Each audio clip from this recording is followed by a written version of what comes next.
This is Democracy Now!, democracynow.org, The War and Peace Report. I'm Amy Goodman. And I'm Juan Gonzalez. Welcome to all of our listeners and viewers around the country and around the world. We begin today's show looking at sexual harassment in Washington and what happens to a member of Congress when someone dares to come forward to report wrongdoing. On Monday, Senator Al Franken returned to Congress in the face of allegations from 4 women now that he had groped or inappropriately touched them. Franken, a contrite Franken, vowed this will not happen again. I just want to say a few words before I get back to work.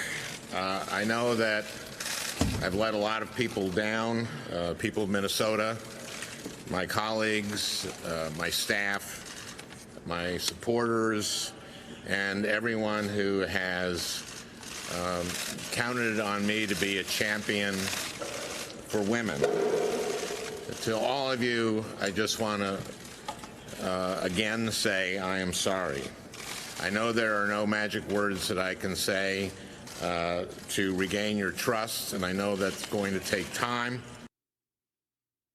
Meanwhile, on Monday, House Minority Leader Nancy Pelosi said she spoke to and believed one of the women who has accused Michigan Congressman John Conyers of sexual harassment. Conyers reportedly settled a harassment complaint in 2015, paying out $27,000 to a woman who alleged she was fired from his Washington staff because she rejected his sexual advances. Conyers has since stepped down as the top Democrat in the House Judiciary Committee. Pelosi issued a statement saying, quote, "This afternoon, I spoke with Melanie Sloan, who worked for Congressman Conyers on the Judiciary Committee in the mid-1990s. Ms. Sloan told me that she had publicly discussed distressing experiences while on his staff. I find the behavior Ms. Sloan described unacceptable and disappointing, and I believe what Ms. Sloan has told me." Pelosi went on to criticize the process for reporting sexual harassment in Congress, saying, quote, "I have not had the opportunity to speak with the other women, one of whom cannot speak publicly because of the secretive settlement process in place. That ridiculous system must be ended, and victims who want to come forward to the Ethics Committee must be able to do so," Pelosi said. This came one day after Congressmember Pelosi called Congressman Conyers an icon who deserves due process during an interview on NBC's Meet the Press. We are strengthened by due process. Just because someone is accused, and was it one accusation? Is it 2? I think there has to be. John Conyers is an icon in our country. He has done a great deal to protect women, Violence Against Women Act, which the right wing is now quoting me as praising him for his work on that, and he did great work on that. So Congresswoman Pelosi has called for due process for her colleague, Congressman Conyers, and also called the process for reporting sexual harassment in Congress a ridiculous system that must be ended. That system gives sexual harassment victims in Congress 180 days to bring a claim to the Congressional Office of Compliance, which handles workplace complaints. Victims are then subject to up to 30 days of mandatory counseling. They then have a cooling-off period to decide whether to bring claims to mediation. If they don't want mediation, they're out of options. For more, we go to Washington, D.C., where we're joined by Alexis Roniker, an attorney with the firm Katz, Marshall & Banks, who's represented multiple congressional staffers pursuing harassment claims through Congress's Office of Compliance. Welcome to Democracy Now! Let's start by you laying out, Alexis, the process which is being disputed now. Legislation is being written to change it. The process a person has to go through who works on the Hill to bring a charge of sexual harassment or sexual assault against a Congress member. Absolutely. A staff member who finds themselves in a situation where they're facing sexual harassment, even sexual assault, the process for pursuing a claim would be within 180 days, as you said. They would need to go to the Office of Compliance, which is a small agency that's part of the legislative branch, and file what's called a request for counseling. Counseling is somewhat of a misnomer. It's more of an intake process. That counseling period is 30 days, and by statute, it is strictly confidential. Then the staff member, should they choose to proceed and want to continue with their claim, they file a request for mediation. The mediation period is 30 days and it is mandatory. That means that a staff member, even if they would know that they want to go to court, has to participate in this mandatory mediation in which they have to, in good faith, they have to sign an agreement that says in good faith they're going to attempt to resolve this dispute with the employing office. If that mediation Wait, period... are they mediating with the congressman at that point? The civil action is not against the congressperson, it's against the office. There is actually no way to bring a claim directly against the congress member who is harassing the staffer. So they are actually mediating against with the office. Now, whether the office chooses to bring the harasser, whether it be a congressperson or a chief of staff, that is actually up to the office, not up to the person who is bringing the claim. Well, last week, Democratic Congresswoman Diane DeGette of Colorado told MSNBC she's among many women who've been sexually harassed while serving in Congress. This is what she said. A lot of my colleagues and others have said this is going on, but they seem somehow still reluctant to say who did it. Some years ago, I was in an elevator, and then Congressman Bob Filner tried to pin me to the door of the elevator and kiss me, and I pushed him away. And of course, some years later, he left Congress. He became the mayor of San Diego, and then he had to leave that position for harassing younger women. An aide to Representative DeGette told the Denver Post she did not file a complaint or take official action in the incident she described. Do you have any sense of how often people do not actually file complaints, even though they were subjected to harassment? So there's no numbers on Congress per se, except that there was a survey that was conducted, I believe, by roll call, in which 1 of 6 women said that they had been sexually harassed. But we saw by the numbers publicized by the Office of Compliance that in 2016, only 8 Senate and House staffers came forward with any requests for counseling about anything. We don't know how many of those are harassment. But just the dichotomy in those 2 sets of numbers show that most are not coming forward. And could you indicate to us how different is the process that Congress uses compared to private industry or even other local, state, and city governments? The most significant difference between the process that Congress has created for itself and private and federal is the confidentiality requirement through the counseling and mediation period, which isolates the victims of sexual harassment, and also this mandatory mediation, which forces a victim or a person who's been sexually harassed to sit down at the table and attempt to resolve a dispute, even if they would like to move forward. Now, let's be clear. At the moment of mediation, both sides can have a lawyer. Who pays for these lawyers? So yes, both sides can have a lawyer. The office's attorney is paid for as part of the administrative costs of the House or the Senate. They have their own in-house employment lawyers. For the victim, they have to procure their own attorney and figure out a way to pay for that. So the congressman has taxpayer lawyer, funded lawyer, and the plaintiff has to get her own lawyer. Absolutely. So explain what this non-disclosure agreement is in this period at the beginning, and how many days does it go on for? Can the person tell, contemporaneously, when it happens, people? Can they tell their therapist, et cetera? So, yes, let's break this down. There's a non-disclosure agreement that is agreed to as part of the settlement process. But the actual whole process of counseling and mediation has to be strictly confidential by statute. That being said, a person who has been sexually harassed can always, there's nothing preventing them from being public about what's happened to them. What they can't speak about is pursuing legal action while they're going through this counseling and mediation stage. I do think that that's important because that's very isolating for the person, but it also prevents them from telling other people that they're moving forward, encouraging other people to move forward with them, and it prevents, multiple people coming forward, and also the person just being able to verify that not only am I saying that this happened, but I am taking action.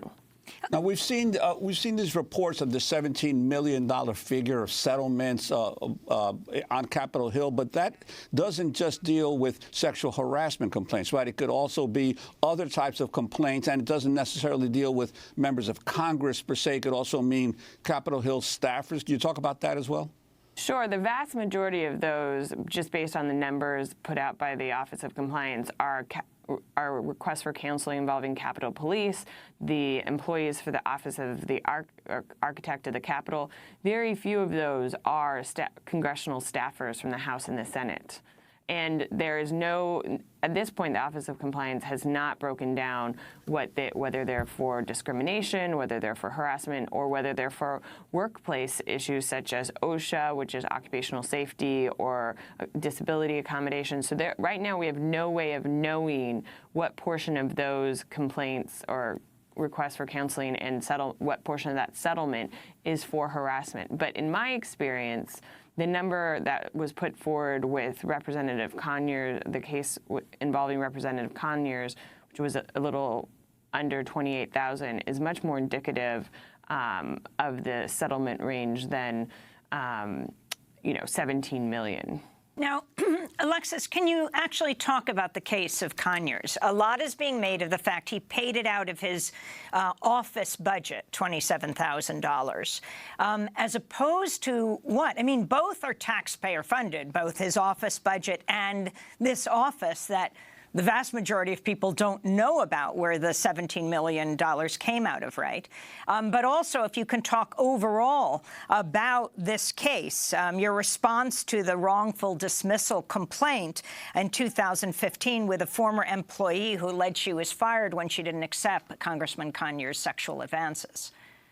Absolutely. This case is very concerning. I can tell you, as an employment lawyer who represents people both in the private sector and congressional staffers, that being able to come forward with 14 affidavits from witnesses that corroborate what you say and witnesses who work there is relatively rare. People are not usually willing to risk their jobs and careers to do this. And so the fact that this complainant was able to do that, and then the result of that was a settlement of 3-month severance, is a travesty, really. And it shows the environment that women who are, coming forward with sexual harassment claims on the Hill endure, which is it's your career on the line and no one believes you. And if you decide to go public, it's going to affect your career more than the person who harassed you. And so that's just very troubling. But to speak about what the dichotomy of whether it comes from the members' allowance or the fund that was set up by Congress, I think that too much is being made about taxpayer dollars being used for this. Quite frankly, taxpayer dollars are used for sexual harassment claims that are settled on the executive branch side at the Department of Interior, Homeland Security. That is how employees who have been discriminated against in the federal workforce, that is how their settlements are paid. I think what's critical in this circumstance is that these settlements require strict confidentiality, that that the statute outlines a way that they're supposed to be paid, which is through this special fund, but members have gone around that. And because to access that fund, you have to go through several steps, which would, disseminate the information that they've been accused of sexual harassment. So members have now gone around that and have used their member allowance, which, after carefully reviewing the statute, I believe is contrary to the statute. Well, and also this issue of when these settlements are done in secret, that other women on the Hill have no knowledge of the history of some of these legislators that they are working around or for. Absolutely. And then, like we said, and there's a strict confidentiality of the process, so they can't even know that women have pursued claims, let alone that there's been a settlement. And, I think that that's important. People come, young women and also men, some men are sexually harassed as well, they come to the Hill, they're often very young, they're bright-eyed, they want to be making a change and affecting policy, and then they find themselves in an environment where they're being abused and harassed, and there's no place to turn to. And had there been any public light as to prior instances of sexual harassment, they would be able to know not to go to those positions. Well, a bipartisan resolution was introduced Friday in the House that would require all members, congressional staff, interns, and fellows to receive anti-harassment, anti-discrimination training. The Washington Post reports, quote, each member and employee would receive training within the first 90 days of each session of Congress or within 90 days of becoming a member or an employee. Each member office would be required to display a poster created by the Office of Compliance that outlines employees' legal rights and protections and how they can report allegations of workplace violations. So, Alexis Roniker, do you think this is what needs to happen? There is also legislation that is changing the law as it's in place. It went into place in 1995. And if you can talk about that and what you feel needs to be changed. Absolutely. This member training and poster Band-Aid is not going to change things. If you look there, for the last 20 years, private employers have used training and, notifying employees how to report, and it hasn't reduced sexual harassment. And it's certainly not going to do that on the Hill. Is it a good step? It's certainly good to notify people of how to move forward. Yes, that is a good step, but that is the very smallest of steps. What really needs to happen is the legislation that Representative Spears and Representative Comstock and Senator Gillibrand have introduced, the Me Too Congress bill that will revise the process. It gets rid of the requirements of someone having to go through the counseling and the mandatory mediation. It gets rid of the required confidentiality. It makes any settlement that the harassed person doesn't have to sign a confidentiality agreement if they don't want to. I mean, it really takes care of a lot of the systemic hurdles of the law. It's not going to change the overwhelming environmental problems that create such a hospitable environment for sexual harassment, but it certainly at least gets rid of some of the legal hurdles to remedying those when it happens. And it names the Congress member?